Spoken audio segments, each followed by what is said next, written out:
បាទប្រិមត្តទូរទស្សនិកជនជាទីមេត្រីនៅពេលនេះក្រុមការងារព័ត៌មាននៃស្ថានីយ៍ទូរទស្សន៍ PNN បានមកដល់កសិដ្ឋានចិញ្ចឹមកង្កែបចិញ្ចឹមត្រីមួយឈ្មោះមាគាជលស្ថាដែលស្ថិតនៅក្នុងទឹកដីឃុំពៀនរងភូមិដុំ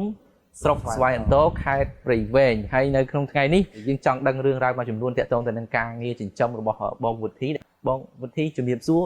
បាទយើងកាន់កង្កែបទាំងអស់គ្នាអញ្ចឹងពិបាកសភាណាក្នុងការចិញ្ចឹមកង្កែបវាស្រួលរយៈពេលប្រមូលផលខ្លីការចិញ្ចឹមកង្កែបយើងអត់តម្រូវការចំណេះដឹងអី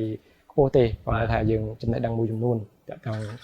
ការផ្ដល់ចំណីការថែទាំវាគឺគ្រប់គ្រាន់បើជាទូទៅខាងកសិដ្ឋានខ្ញុំមួយថ្ងៃវាយចេញបាន 5000 កូនក្នុងមួយថ្ងៃបាទក្នុងជាមធ្យមហ្នឹងណាថ្ងៃខ្លះអាចយើងលក់ដល់ 20000 ឬក៏ 10000 ជាងអញ្ចឹងដែរហើយបើជាមធ្យមអ្នកដែលមកទិញចន្លោះពី5នាក់ទៅ10នាក់អញ្ចឹងក្នុងថ្ងៃអរគុណបងអាចខ្សឹបប្រាប់ខ្ញុំបន្តិចបានទេចំណូល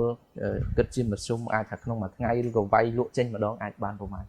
បាទបើយើងនិយាយជាមធ្យមមួយថ្ងៃថាអាចបាន8លានឬក៏$2000 2000អូ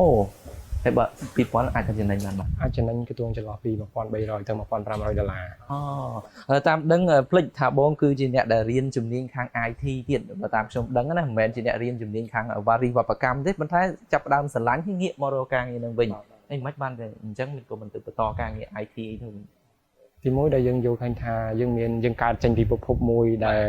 ជាកូនកសិករអ្នកស្រែចម្ការហើយយើងមើលឃើញថាតំបន់យើងគឺអ្នកធ្វើស្រែចម្ការហើយអ្នកធ្វើស្រែចម្ការយើងគិតថាខាងក្រោយផ្ទះយើងដីយើងវាស័ក្តិសមនឹងបង្កើតវិរីវប្បកម្មនឹងហើយក៏យើងមានកំណត់ថាយើងគួរតែយើងមានកំណត់មួយថាយើងចេញពីប្រភពណាគួរតែធ្វើឲ្យប្រភពនោះរីកចម្រើនអញ្ចឹងបានយើងមានថាយើងធ្វើការឲ្យគេយើងបានត្រឹមប្រាក់ខែអញ្ចឹងហើយមួយយើងបានត្រឹមថាមកជួយខ្លួនយើងតែបើយើងមកបង្កើតការងារនេះទីមួយយើងជំរុញ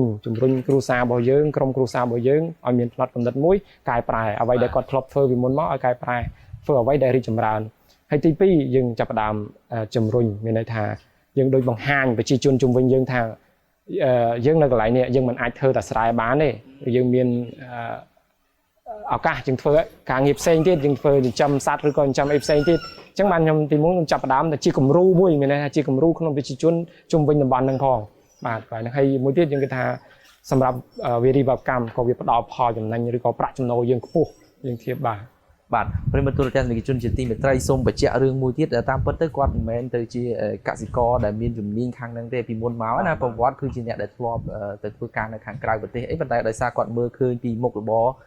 វារីវប្បកម្មការចិញ្ចឹមជាលក្ខណៈគ្រួសារហើយរហូតដល់បើកកសិដ្ឋានហ្នឹងវាល្អសម្រាប់គាត់អញ្ចឹងឥឡូវគាត់ចិត្តមិនដាច់ពីកសិដ្ឋានរបស់គាត់ទេបាទជាការងារហ្នឹងឲ្យតទៅមុខតទៅទៀតអរគុណច្រើនណាស់បងវិធីដែលបានផ្ដល់សម្ភារដល់ក្រុមការងារទូរទស្សន៍ PNN ថ្ងៃនេះណាអរគុណច្រើន